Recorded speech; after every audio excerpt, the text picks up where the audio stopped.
Bonjour chers élèves, j'espère que vous vous portez bien et que vous êtes tous en bonne et parfaite santé. Nous revoilà encore une fois avec une autre leçon à distance. Cette fois-ci, il s'agit de la leçon les temps du récit, à savoir l'imparfait et le passé simple. On va d'abord faire un petit rappel avant l'exercice.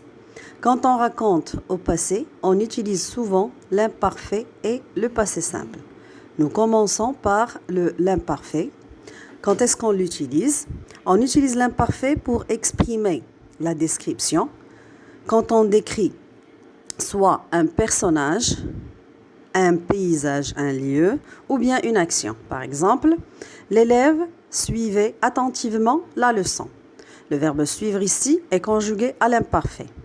L'imparfait peut aussi exprimer l'habitude, c'est-à-dire quelque chose que nous avons l'habitude de faire.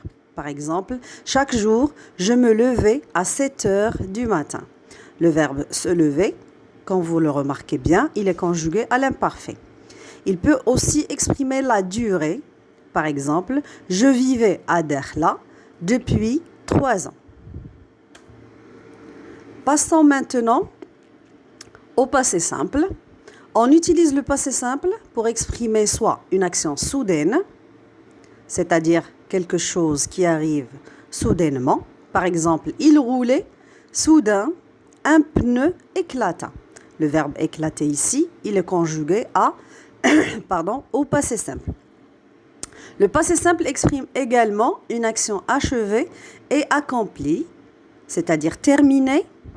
Par exemple, l'élève termina son exercice. Troisième valeur, les actions successives, c'est-à-dire qui se suivent, qui s'enchaînent. Par exemple, elle se leva, ouvrit la porte et sortit. Ici, dans cette phrase, nous avons trois actions qui se suivent, qui s'enchaînent. Passons maintenant à l'exercice. Lisons attentivement la consigne. Dans ces phrases, conjugue le verbe entre parenthèses à l'imparfait ou au passé simple. Première phrase, nous, le verbe vivre, depuis quelques années à Marseille, quand mon père, le verbe annoncer, sa mutation pour Paris. Mes parents, le verbe passer, tous les ans, 1 mois de vacances chez grand-père. Brusquement, au printemps de l'année suivante, maman, le verbe louer une villa au bord de la mer. Mon père, le verbe labourer le champ. Soudain, le tracteur, le verbe tomber en panne. Je, le verbe marcher depuis 2 heures en bordure des champs.